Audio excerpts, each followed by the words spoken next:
আমার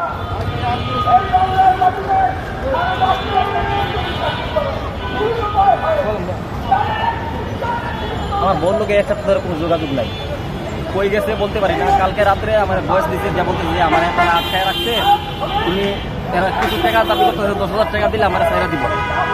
আমি জানি আমি থানা যাই, তাহলে তো পুলিশ লইয়া কোন জায়গায় আছে তুমি আমার বলো, বলতে যে কোন করে আটকা রাখছে আমি বলতে পারি না।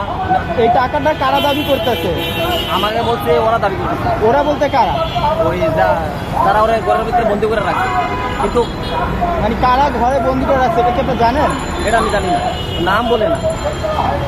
আপনার কি কারোর উপরে সন্দেহ হয় যে কে করতে পারে? আমার সন্দেহ এই তোমার একটা ছেলে আমার যখন মাইক্রোপ রয়েছে, একটা ছেলে আমার এখান থেকে উত্তর করে নিয়ে গেছে হসপিটালে। আবার সাংবাদিক পরিচয় দিয়া আমার ভিতর থেকে সব কথাবার্তা নিতে নিয়ে এই ছেলের লোকে ইউটিউবে দেখি, টিকটকে দেখি ঘুরাবে।